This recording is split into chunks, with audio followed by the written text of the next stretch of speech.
how do you create feeling with inert materials? Now, the Greeks knew how to do it. I've got a picture of the charioteer, 500 BC. When I saw it when I was 40 years old, I started crying, and I thought, that's what I want to do. I want to be able to build a building that makes people, moves them 500 years from now.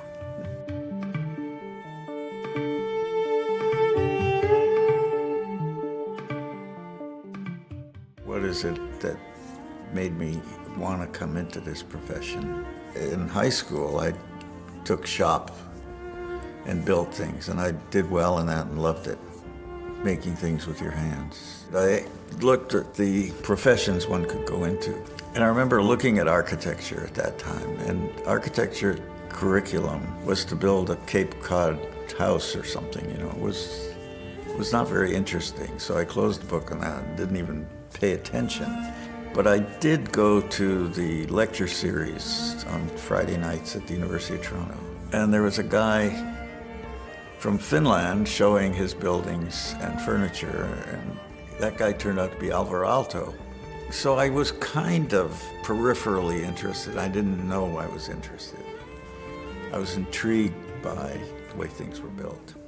When I got to LA, I went to night school at LA City College. I took a ceramics class with Glenn Lukens, who was a well-known ceramist. And he's the one that, after a year, told me not to stay in ceramics. He said, you're not gonna like this. I think you should look at architecture. He was building a house by Rafael Soriano. I visited the site. Rafael Soriano was telling people to move beams around, and it was kind of exciting. I guess my eyes lit up. The first buildings I designed looked like Rafael Soriano. He got to me.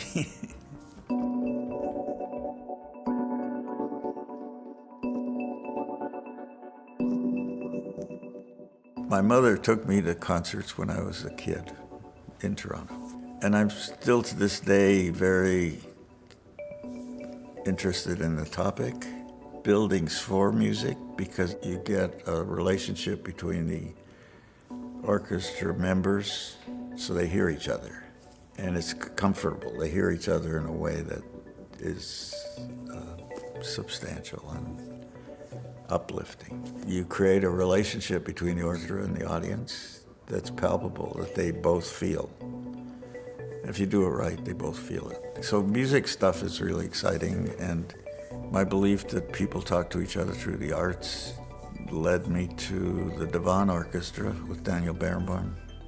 He and Edward Said created an orchestra where Palestinians, Syrians, Lebanese, Egyptians play in an orchestra with Israelis. And so I designed their 700-seat concert hall in Berlin as a gift to the orchestra. And it really works. So that's the music stuff. The art stuff is also there. Bilbao was a working relationship with a genius museum director, Tom Krenz. And it's that collaboration that led to the project that we built, which was a very inexpensive building compared to museum buildings. Bilbao was built for $300 a square foot. So it's, and it came in slightly under budget. And its return on investment has been beyond everybody's wildest dreams. I mean, if you start to use curves, you think it's more expensive than a box, right? But we developed with our French friends who build airplanes, with their software, we were able to demystify shapes so you could build them cheaply. And we built it like a warehouse, a big warehouse. Every contract has a 15% layaway for change orders. If you show people exactly what to do, demystify the way you build something, they don't get the 15%. So we did a 76-story tower in Manhattan. The exterior skin is all wiggly wobbly. Everybody would say that's too expensive. We built it with 0 change orders. So the amount of money that you saved actually went into the building instead of waste.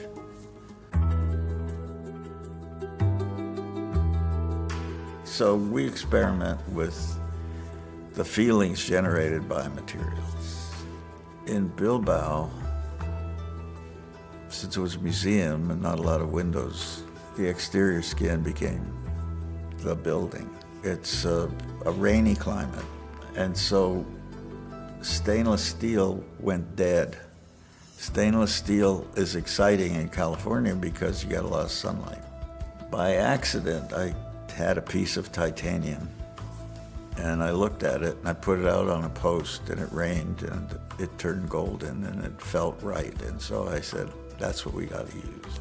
When you go to Bilbao and it's cloudy skies, the thing turns golden and it's really beautiful. In Arles, France, we're just completing a building for a special lady, Maya Hoffman, and it's where Van Gogh did Starry Night.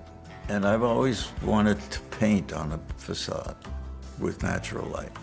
And we built blocks that are covered with stainless steel, and they're set at slightly different angles. And when you go there with the sun, it changes all day long. So it's like a watercolor. And it was beautiful.